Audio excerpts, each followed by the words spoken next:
Morning, everyone. Boker Tov, Shabbat Tov. Nice to see everyone. So we're continuing in Halachot Shabbat. Amen, amen. And the Shulchan Aruch, where we left off, Reish Samech Zayin Seif Bet. Shulchan Aruch says that on Friday night we could pray Arvit early, as even during the week, as we do this in the summertime. Miplaga mincha, from Plaga Mincha and onwards, which is an hour and a quarter before sunset. You could light your candles already then, except Shabbat, pray Arvit, and eat your meal all before nightfall, already at Plaga Mincha.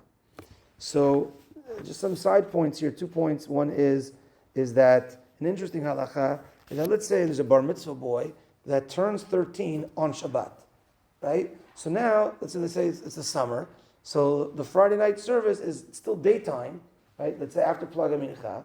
I said, well, you know what? This boy's bar mitzvah on Shabbat, let's honor him by saying Arvit. But it's still daytime, but I'm bringing in Shabbat early. So how do we look at it? So what do you guys think? Any thoughts? No, if he's a katan, he's a katan. The question is his bar mitzvah technically is 13 at sunset, on Shabbat. We're bringing in Shabbat early, and we're praying Shabbat early. It's still light outside. Can he pray Arvit or not? Yes. So the answer is not. Meaning like this. We're bringing in Shabbat early. That we could do. We can't bring his bar mitzvah early. We can't bring his day early. At the end of the day, it's still, if someone wants to do late Shabbat, it's still not Shabbat till sunset. So his bar mitzvah technically is at night, so he can't be the one to lead the service. I have to wait till one more day, one more night, to wait to the next one. It's an interesting halacha. And the last point is, that's for later. So, that's interesting. So, one more halacha is that at the time of Baruchu, that's when we said when we're accepting Shabbat is Baruchu, or also even earlier, Mizmor Shalom Shabbat on Friday night, that's when we accept Shabbat. And on Shabbat, we get a Tosefet Neshama, we get an additional Neshama on Shabbat.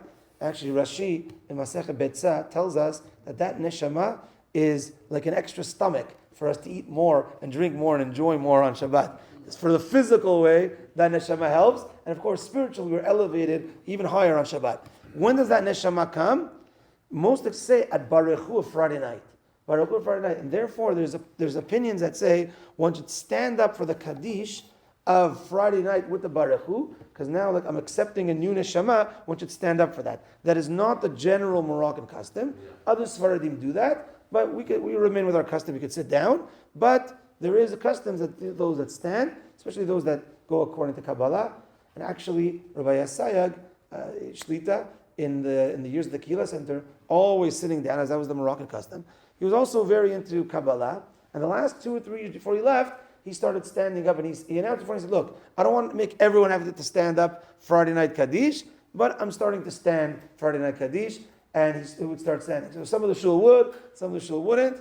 Here, we don't stand, and that's fine, and that's our custom. But just to understand those that do, it's because at that time everyone's accepting at that time, to give an extra chashivut, that's why they stand. Okay, that's that for today. Mincha at 5:25, and the general meeting, Bezrat Hashem, at 9:30. Looking forward to a great meeting, a great time, a great future, Bezrat Hashem. Time to